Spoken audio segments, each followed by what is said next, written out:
የኢትዮ ኤርትራ ጦርነት ታውጆ ትንሽ ጊዜ ቆየና ከገጠር አካባቢ ነው የሚመጡት እና ድንገት ሲመጡ የሆነ ዘይት ጋዝ የሚሸጥ ክላሽንኮቭ ጠመንጃ የወታደር ጫማ ምናምን አድርጎ መጡ። ያው ሰውዬ ጊዜንም ስፍራንም ትዋስና እዛ ላይ ሌላ የራስህን ታሪክ መትከል መቻል የተለየ ችሎታ ይጠይቃል ብዬ አስባለሁ። አትዳሰስም፣ አትጨበጥም አሌክስ በጣም ነው ደስ የሚለኝ። ደስ ይላል። እንደው ጥያቄ የሚጠይቀኝ አንድ ጋዜጠኛ በሀገር ይጥፋ እያልኩ ሳስብ ነበር። እኔ አንድ አሌክስን ባገኘው ጠይቀዋለሁ ያልኩት ነገር ምን መሰለህ? ስቶሪ የት ነው የምታገኘው? ከዛ ይገርመኛል ደግሞ ዝም ብለህ ነው የምትኖረው። ታድለህ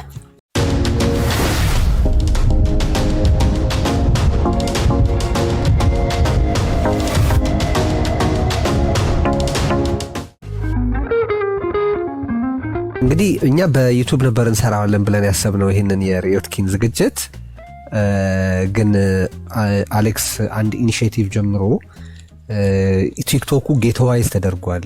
በጣም ብዙ ለትውልድ አደገኛ የሆኑ ሀሳቦች የሚራቡበት ቦታ ሆኗል። ብዙ የከፉ ማለት እሴት የሚበሉ ቤተሰብ ለሰው ግንኙነትን የሚበሉ ህብረተሰብን ከስር መሰረቱ ኮራፕት የሚያደርጉ ነገሮች ያለምንም ከልካይ የሚደረጉበት ቦታ ሆኗል እና ያንን ፕላትፎርም እንዲህ ሲሆን ማየት ትውልዱን ጠቅልሎ ለአደጋ አሳልፎ መስጠት ነው። ስለዚህ ጥራት ያለው ኮንተንት ቲክቶክ ላይ እንዲኖር በማድረግ ለምን የድርሻችንን አንወጣም የሚል ኢኒሼቲቭ ጀምሮ አሁን እንግዲህ 5ኛ ሳምንት ነው ትላንትና የቀረበው አሌክስ። አዎ 5ኛ ሳምንት ነበር። 5ኛ ሳምንት እሱን እያደረገ ነውና በዚህ በጣም ልናመሰግነው ይገባል። ወደዚህ ፕላትፎርም እንድናተኩር አንድ ትልቅ ፑሽንግ ፋክተር የሆነው እሱ የሚያደርጋቸው ነገሮች ናቸው። ሰው እንደዚህ ማድረግ ይቻላል። እኛ የሰራናቸው ሁሉ የሰራናቸው ዩቲዩብ እና ፌስቡክ ላይ ነበረ። ሪዮትኪን ዩቲዩብ እና ፌስቡክ ላይ ነው የተሰራው ብዙውን በኢንተርኔት እና እሱ እዚህኛው ላይ ፕላትፎርሙን በዚህ መልኩ እንድናስበው ምክንያት ሆኗል። ስለዚህ ለዚህ በጣም እናመሰግነዋለን። የዛሬውን መደነቃቀፍ እንግዲህ እንደማስታውሰው የመጀመሪያ ፕሮግራም ላይ እንደዚሁ አይነት መቋረጥ ገጥሞህ ነበራል። አንተ ከገጠመህ በኋላ እኛ ሊገጥመን አይገባም ነበረ፣ ከአንተ መማር ነበረብን። ግን አዎ ፕላትፎርሙ ትንሽ ችግር ሁሉም ፕሮግራሞች ላይ ያጋጥማል ቴዲ። ኢትስ ኦኬ ማለት መላመድ ነው። ያ እነዚህ ቻት ቦክሱ ላይ ቶሎ ምላሽ መስጠት አልቻልንም። እንግዲህ ግን የተሻለ ይሆናል ብዬ አስባለሁኝ። በዚህ አጋጣሚ ቴዲ አላማውን ደግፈህ በዛውም ደግሞ ያሰብከውን ሐሳብ ወደ ቲክቶክ እንደዚህ ማምጣትህ እና የተሻለ መድረክ የተሻለ ጨዋ መድረክ በዚህ ግርግር ውስጥ ለመጀመር ማሰብህ መወሰንህ በጣም ሊመሰገን የሚገባው ነገር ነው። ሌሎችም አንተን እንዲከተሉ ደግሞ ጠይቃለሁ። በጣም ደስ ብሎኛል። ሪዮትኪንንም አድናቂ ስለሆንኩ በጣም ደስ ቅድም እያነሳን ነበር። አሁን እዚህ ያለነው እኮ አብዛኛዎቻችን ክብሬ፣ ማርቲ፣ እኔ፣ አንተ ፑሽኪን ዙሪያ ነበርን እኮ። ስለዚህ አንዱ መወራት እኮ ያለበት የፑሽኪን የአሊያንስ የውጭ ባህል ማዕከላት ይፈጥሯቸው የነበሩ መድረኮች ናቸው አይደለም? ምንድነው እንደገና ቨርቹዋሊ ፑሽኪን የመጣ አልመሰለህም? እዚህ በትክክል እንደዛ ነው ስሜቱ። ፑሽኪን አዲስ አበባ ዩኒቨርሲቲ። እኔ እንጃ ቴዲ አንተ ተሳተፍ አላቅም። የብዕር ትሩፋት የሚባል ፕሮግራም ነበር በሬዲዮ ቀላል ተሳተፍ ያለው እንደሆነ እኔ መስራች ነኝ ሁሉ ሊሆን ይችላል። ጥሩ ይኸውልህ እንግዲህ እነሱ ምናልሽ ማርቲ ምናልሽኝ? አይ ቴዲ ነበረበት አንደኛው ነበር አልኩ። እኔ ትንሽ ዘግቼ ስለመጣሁኝ ነው ወደ ብዕር ትሩፋት እና እነሱ ፕሮግራሞች እንደገና የመጡ አይነት ስሜት ነው የፈጠረብኝ። እኔ ልክ ነህ። ያ ቀደም ክብሬ እያነሳች ነበር የአሌክስን እና የሌሊሳን ስራዎች በጣም እንገለገልባቸው ነበረ እያለች ነበርና እኔ አንድ አሌክስን ባገኘው ጠይቀዋለሁ ያልኩት ነገር ምን መሰለህ? ስቶሪ የት ነው የምታገኘው? ብልህ የተለያዩ ደራሲያን የተለያየ ሶርስ አላቸው አይደለም? በጣም የሚገርሙ ስቶሪዎች ናቸው መጽፋቸው። አንድ ደራሲ ታሪክ ሲጽፍ ደርዝ ከሌለው ዓለም ደርዝ ያለው ውበት መስራት ነው አይደል? በስነ ጽሁፍም በጥበብ ስራዎች የሚደረገው እንደዛ ነው። ስቶሪ የት ነው የምታገኘው? እነዛን የመሳሰሉ ካራክተሮች የት ነው የምታገኛቸው? ምንድነው ለአንተ ፋሲኔሽን የሚፈጥርብህ የሐሳብ ምንጭ የሚሆንህ ምንድነው? ዝም ብሎ አጠቃላይ ህይወት ነው? ህመም ነው? ኦር ሌላ ነገር? ያው እንግዲህ በተለያዩ ልቦለዶች የተለያዩ ስሜቶች ይፈጠሩብሃል። የተለያየ መናገር መግለጽ የምትፈልገው ስሜት አለ እና እነዚህ ገጸ ባህሪያቶች ደግሞ ያው ከየትም አይመጡም። ያው ከማህበረሰቡ ነው፣ ካደግክበት፣ ከኖርክበት፣ ያው ካለፍክበት መንገድ ይመጣሉ እና እነዛ ገጸ ባህሪያት የእውነት ህመምህን፣ ደስታህን፣ ያሳለፍከውን ትዝታህን የምትገልጽባቸው መንገዶች ናቸው። በሌላ አባባል የደራሲው አፍ ናቸው። ያንን የሚቃወሙ ቢኖርም ገጸ ባህሪ የደራሲው አፍ አይደለም። ራሱን ችሎ ፍጥረት ነው፣ የተፈጠረ ነው። ራሳቸው መናገር ለራሳቸው መተው አለባቸው የሚል ተውት ቢኖርም ለእኔ ግን እነዛ ገጸ ባህሪያን የደራሲው አፍ ናቸው፣ የውስጥህን የምትናገርባቸው ናቸው እና ያው ከማህበረሰቡ ነው የማገኛቸው። በዚህ አጋጣሚ ወደ ክብሬን ስላየኋት ነው በጣም ድምጻቸውን ከምወድላቸው የተሳካ የቋንቋ ብቃት ካላቸው ሆስቶች ልበል በጣም የማከብራትና የምወዳት ልጅ ናት እና ከረዥም ጊዜ በኋላ ስለሰማኋት ደስ ብሎኛል በእውነት። ይህም እንግዲህ ቲክቶክ የሰጠን ጸግ ምንድነው እድል ነው። ልክ ነው። አንድን ሐሳብ ለልቦለድ ወይም ለግጥም የምታረገው በምን ምክንያት? እኔ የምናገርበት እድል ትሰጠኛለህ አይደል? እንደ ምን ጥያቄ አለው? መግባት ትችላለሽ። በነገራችን ላይ ጨዋታው እኔ አሌክስን ለመጀመሪያ ጊዜ ነው በድምጽ የሰማሁትና ከዛ ደግሞ ፑሽኪን ነበረ ስትለኝ ገረመኝ። አይገርምም? እንደዛ አይነት ዘመን አብረን እንደተጋራን አላውቅም። በቃ እንትን ነው አክቹሊ አጎንብሶ የሚኖር ሰው ነው።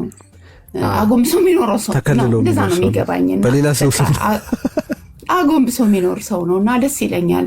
ከዛ ለኔ ልክ ማስተርፒስ አውጪ ብትለኝ ለኔ ከማን ነው ማህሌትን ከአዳም ረታ ማህሌትን ወስዳለሁ። ማለት የሴቶች ፊሊንግ ጥፋቶች ሁሉ የሚገቡት ሰው ነው ሲጽፍ አይደለ? ለኔ አዳም እንደዛ ነው መረዳው። ከአሌክስ ደግሞ ማለት ይሄንን የምለው የለኝም፣ እደነቃለሁ። አሁን አንተ ቅድም እንዳልከው ከየት ነው የምታገኘው ታሪኮችን የምትላቸው ሰዎች የሆነን ሰው ጽሁፉን ተከትለ አንድ መልክ ትሰራለታለህ አይደል? በቃ ገሌ እንደዚህ ነው የሚፈሰው የምትለው። አሌክስን እንደዛ ማድረግ አልችልም። 100 ሰው ሆኖ በሺህ አይኖች ማየት የሚቻሉ ነገሮች ነው የሚያመጣውና በጣም ዘመኔን ከሱ ጋር ስለተጋራው ከዛ የኛ ዘመን ሰው አለን ብዬ እንዳወራ የሚያስችለኝ ሰው ስለሆነ በጣም ነው ማከብርህ፣ በጣም ነው ደስ የሚለኝና ቀጥሎ ምን አለ ብዬ በጣም ማየት ፈልጋለሁ። ግን እኔ ዶክተር አሸብርን የሚመስል ሰው በቃ አለኝ አውቀዋለሁ እኮ ግን እገሌ ብዬኛ ሰፈር ማሳየት ነው እንጂ ማልችለው በጣም ነው ፊልም አረገውና እንዴት እንደጻፍከው ደነቃለሁ። ያው በአራቱም ነገሮች እንደሚጻፉ አውቃለሁ አይደለ? ሶሻሊ፣ ሳይኮሎጂካሊ፣ ፊዚካሊ ተብሎ አንድ ካራክተር እና እኔ የሳይኮሎጂ ትምህርት ወይ ምናምን እንደዚህ አይነት ባክግራውንድ ምን ድረስ ነው በማንበብ ብቻ ነው ምናምን ብዬ እላለሁ። እና አሌክስ በጣም በጣም በጣም ነው ማከብርህ። ከዛ ይገርመኛል ደግሞ ዝም ብለህ ነው የምትኖረው። ታድለህ። ትንሽ ስለሱ ንገረን እስኪ። እንዴት እንደዚህ ቻልከው? ሁለቱን አንድ ላይ መልስልን። ሰው አንዱ ሐሳብ በሆነ ፎርም እንዲገለጽ የምትወስነው እንዴት ነው? ምክንያቱም አንተ ግጥም ትጽፋለህ፣ ሾርት ስቶሪ ትጽፋለህ፣ ረዥም ልቦለድ ትጽፋለህ። ሶ ይሄ ሐሳብ ለዚህ ነው የሚሆነው የምትልበት ፕሮሰስ ምንድን ነው? አንዱ እሱን። ሁለተኛ ያው የክብሬን ጥያቄ ሰምተሃል፣ እሱን መልስ። አመሰግናለሁ ፍቅሬ፣ እግዚአብሔር ያክብርልኝ። በመጀመሪያ ከማደንቃት ከመወዳት ክብሬ ማን አልኩ? ተሳሳትኩ እንዴ? እኔ እንጃ ተሳስቼ ነው እኔ የሰማሁት። ቀጥል፣ በቃ ትክክል ነው። ፍቅሬ ነው ያለው። ምን አለበት ወደኝ ብዬ ምቀኝነት እኔ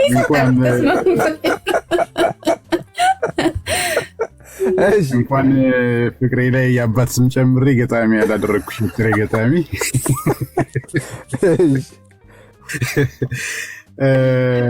ክብሬ አመሰግናለሁኝ። ምንድነው ቴዲ ግጥም፣ በነገራችን ላይ እኔ ግጥም ገጣሚ ብዬ ነው ራሴን የምጠራው። ለረዥም ጊዜ ግጥም በጣም እወዳለሁ። እስከ ፌስቡክ እስከተጀመረበት ጊዜ ድረስ እኔ ግጥም ነበር የምጽፈው።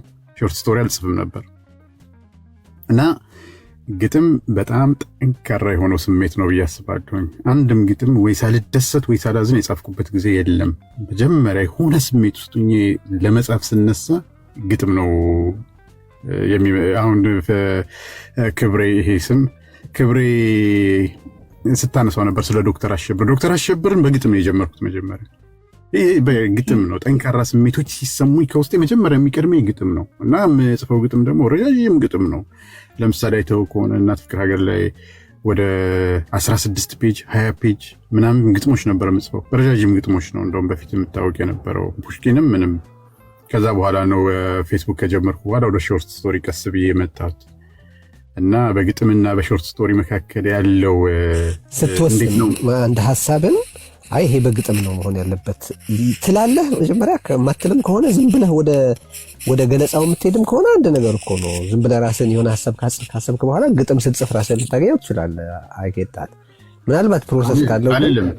እውነቱን ለመናገር አይደለም። አንደኛ ይኸውልህ ቴዲ ያደግኩበት ማህበረሰብ ያው ደጋግሜ እንደተናገርኩት እኔ ደሴ ነው ተወልጄ ያደግኩት እና ዝም ብለህ ስታይ አሁን ሰዎች እያወሩ የሆነ ነገር ናሬት እያደረጉልህ አንዱ ምን አለ ብሎ በመሃል ግጥም ሊቀላቅሉብህ ይችላሉ። ግጥሙ የመንዙማ ሊሆን ይችላል ወይ የሆነ ስነ ቃል ነው፣ ብቻ አጠቃላይ ጣል ሊያደርጉልህ ይችላሉ መሃል ላይ። ለእኔ ግጥምና ልቦለድ የሆነ አይምሬ ውስጥ የሆነ አንድ የሆነ እንትን አለው እና ይሄንን ልቦለድ ላድርገው ይሄንን ግጥም ላድርገው ብዬ ወስኜ አላውቅም።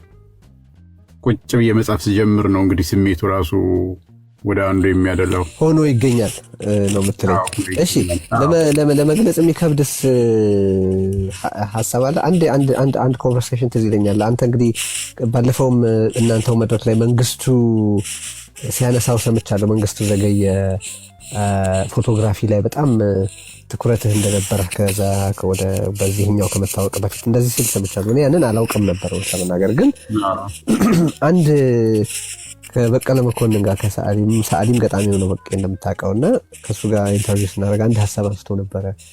አንዴት መምህራችን አዘለም አቀፈም ያው ተሸከመ ነው የሚለውን ሀሳብ እስቲ በስዕል ግለጹት ብለው ጠየቁናል። እና በጣም ብዙ ተቸገረ። ለሆነ ፎርም ኦፍ አርት የማይመች ሀሳብ አለ አስበው ታውቃለህ?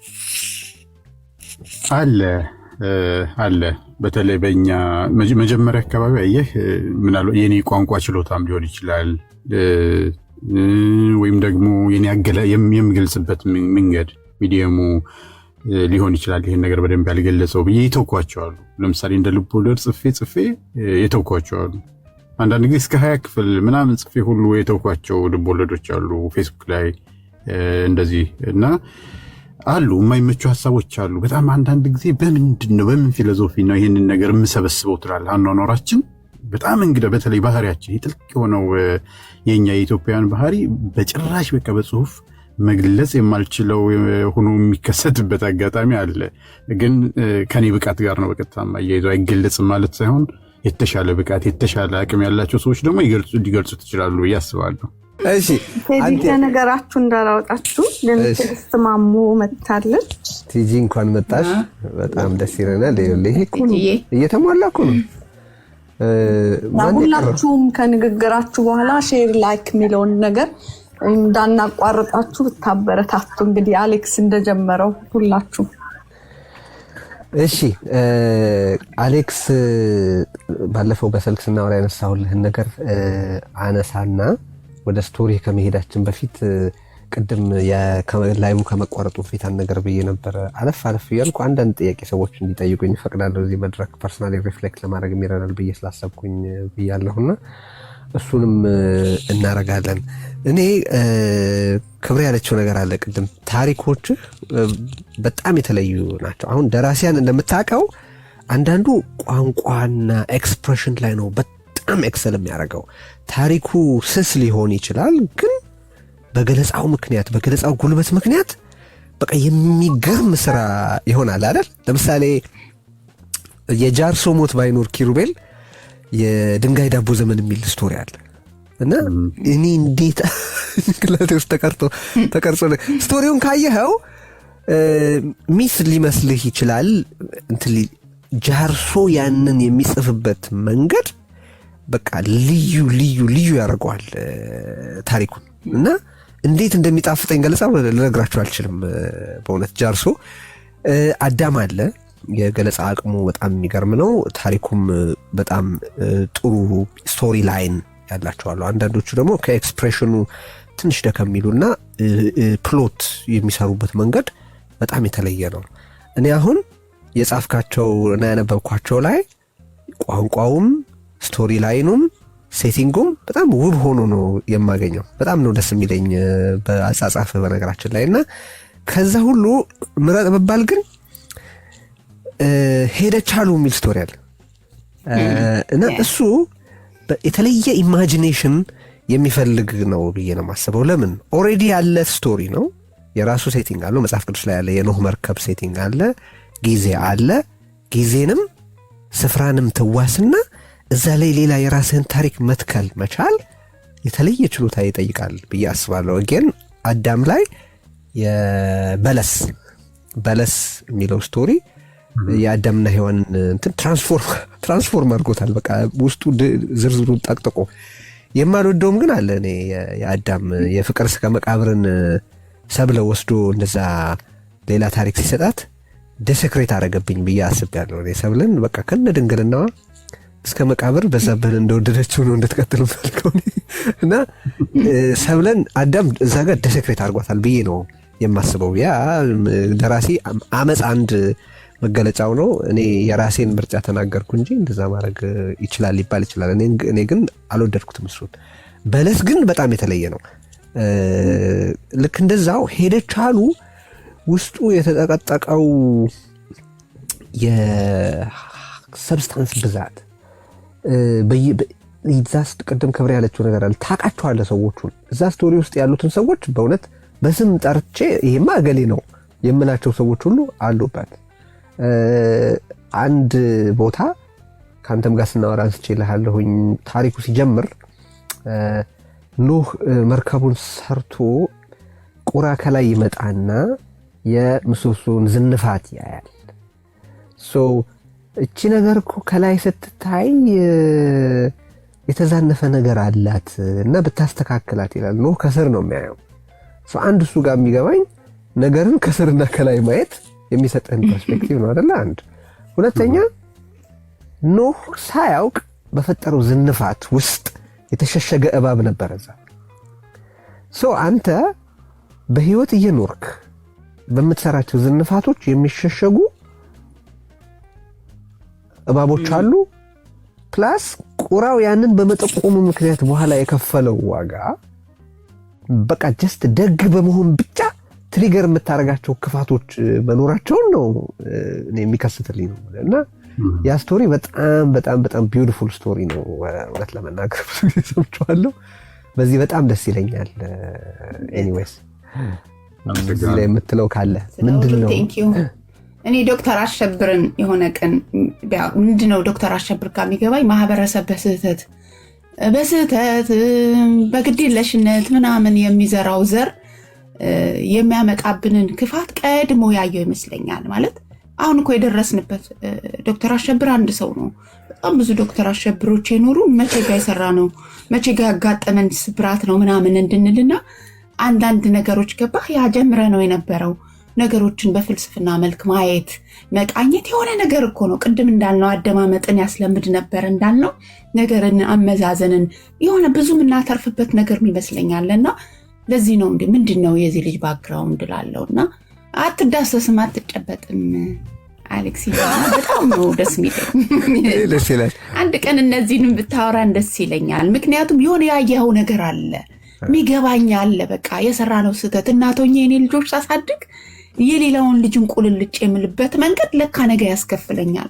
ወይ አማች ሆኖ ይመጣል ያ ልጅ ወይ የሆነ ነገር በቃ ማለት አየዋለሁ። በቃ ይገባኛል። እየገባኝ ማዳን ያልቻልኩት ሊቃጠል እንደሆነ ፊልም ታረገው ነገር ግን ምንም ያላደረክበት አይነት ነው ያሳየነውና ዶክተር አሸብርን ለዛ ነው ለኔ ማስተርፒስ ነው ምለው። ማህበረሰብን ራሱን እንዲያይ መነጽር ያስቀመጠ ትልቅ የፍልስፍና ልኬት ነው ብዬ አስባለሁ። ሌሎቹን በቃ በጣም ነው የምወዳቸውና ትገርመኛለህ። የብዙ ነገር ውጤት እና ለማንኛውም የባሌ ሀገር ሰው ነህ ትላለህ ባንቺ አስተጠጋጋ አሁን ያወቅኩት። እሺ ወደ ስቶሪ እንሄዳለን።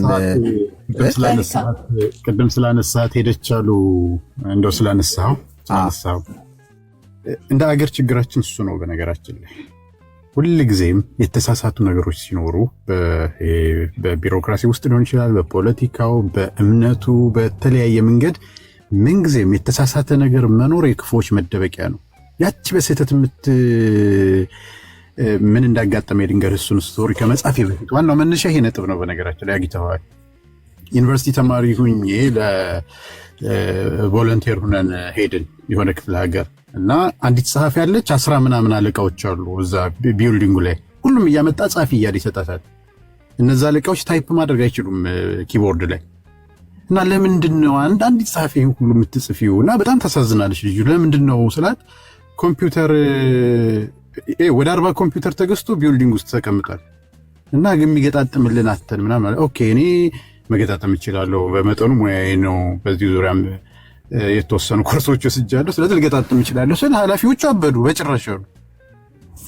ለምንድን መሰለህ ታይፕ ማድረግ ስለማይችሉና አይችሉም እንዲባሉ ስለማይፈልጉ 40 ኮምፒውተር ቢልዲንግ ውስጥ ተቀምጦ አንድ ጸሐፊ የ10 ምናምን አለቃ ጽሁፍ ይሰጧታል፣ ትጽፋለች። ያ ብቻ አይደለም፣ ህዝቡም እንደ ጉድ ይጉላል። ገና አልተጻፈም እየተባለ ፋይሉ ይመለሳል። ለወር ይቀጠራል፣ ለ2 ወር ይቀጠራል። መጉላላቱ ሌላ ነገር ነው። እንዳልከው ሁልጊዜ ከላይ ሆኖ የሚያይ ያስፈልጋል። የንስር አይን ይባል የለ? ያው የቁራ አይን አደረኩት እኔ ደግሞ ሁልጊዜ እንደው ንስርን ማድነቅ አንበሳን ማድነቅ እንዳይሆን ብዬ ቁራ ሆነ። የመጽሐፍ ቅዱስንም ታሪክ ታውቁታላችሁ። ከላይ አየው፣ አስተካከለ። ያ ሲስተካከል እባብ መደበቂያ ያጣ። ከዛ በኋላ የሆነውን ያው ታውቀዋለህ። እንደ ማህበረሰብ ክፍተት ችግራችን ነው እና ከዛች ክፍተት ተነስቼ ነው የጻፍኩት። አንዲት ያው ብዙ ጥያቄ ነው ጭንቅላቴ ውስጥ የሚፈላው እውነት ለመናገር ግን አንድ የሚዘወተር መሆኑን እርግጠኛ አይደለሁም። ግን በስቶሪዎች ሁሉ ላይ የሚመጣ አብርሽ የሚባል አንተም በኋላ ያው እንግዲህ የአሌክስ አብርሃም በሚል የተከተልከው ካራክተር አለ። ያንን ለማድረግህ ያለህ ስነ ጽሁፋዊ ምክንያት ምንድን ነው? ተሻጋሪ ያደረክበት ያንን ካራክተር በተለያዩ ጽሁፎች ውስጥ የተለያዩ ታሪኮች ማጠንጠኛ እንዲሆን ያረክበት የተለየ ምክንያት ካለ እሱን ንገረን። እንደውች ጥያቄ የሚጠይቀኝ አንድ ጋዜጠኛ በሀገር ይጥፋ እያልኩ ሳስብ ነበር። እውነቴን ነው። ከምንም በላይ ስለ ስራዎች ብዙ ማብራራት እንትን አይደለሁም፣ ግን እችን ጥያቄ በጣም መናገር የምፈልገው ነገር ነበር። ለምንድን ነው ሁሉም ገጸ ባህሪያቶች ላይ አብርሃም የሚባል ሰው የኖረው ነው? ሲጀመር አሌክስ አብርሃምም ራሱ የብዕር ስም ነው፣ የፈጠራ ገጸ ባህሪ ነው። ፌስቡክ ላይ የተፈጠረ ነው። ያዘልኝ እሱን አሌክስ አብርሃም የሚባል ገጸ ባህሪ አለ። ከዛ በኋላ ምንድን ነው ያሰብኩት፣ እንደ ስታይል ነው፣ የስነ ጽሁፍ ስታይል ልትለው ትችላለህ። ይሄው ገጸ ባህሪ አንድ ሰው መቼም ብዙ ነው ብያለሁኝ። አንድ ሰው ብዙ ነው እና በተለያየ ህይወት ውስጥ እንዲገባ አብርሃም ህፃን ሆኖ፣ አብርሃም ትልቅ ሆኖ፣ አብርሃም አፍቃሪ ሆኖ፣ አብርሃም የሆነ ነገር ሆኖ፣ በተለያየ አብርሃም ሐኪም ሆኖ፣ አካውንታንት ሆኖ፣ በተለያየ ህይወት ውስጥ የተለያዩ ገጸ ባህሪያትን እየተላበሰ ይሄው ገጸ ባህሪ እንዲሰራ በ6 መጽሐፍ አካባቢ ውስጥ አስገብቼዋለሁኝ። ኢቭን ዶክተር አሸብር የሚለውን ስም ስትገለብጠው አብርሽ ነው የሚሆነው ስሙ ራሱ። ቅድም ክብሬ የምትወደዋለኝ ያለችው አሸብር ራሱ የሚለው ፊደሎቹ ተቀያይሮ አብርሽ ነው የሚሆነው ተቀያይሮና ተሰባጥሮ ነው እና ይሄንኑ ገጸ ባህሪ አብርሃም የሚባለውን ገጸ ባህሪ ወይም እዚህ ላይ የምናውቀውን አሌክስ አብርሃም የሚባለውን ገጸ ባህሪ በተለያዩ ህይወቶች ውስጥ እያስገባሁ እሱ ራሱ ታሪኮቹን እንዲያስኬዳቸው ነው የምፈልገው። ይሄ ስህተት አይደለም። አንዳንድ ሰዎች ሌላ ገጸ ባህሪ አተህ ነው እዛው ላይ ችከልክበት ምናምን የሚሉኝ ያሉ አይደለም።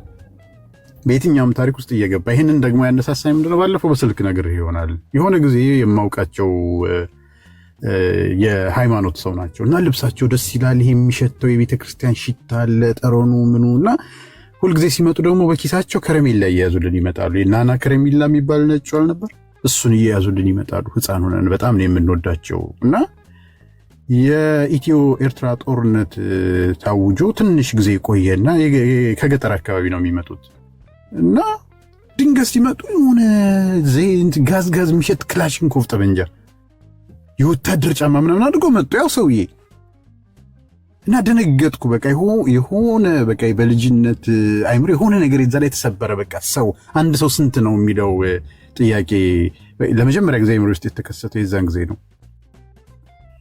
እና ይግረምህና ያው ሰውዬ ደግሞ ከሆነ ጊዜ በኋላ አሁን እንዴት ያሉ ፓስተር ሆኖ እየሰበኩ ነው።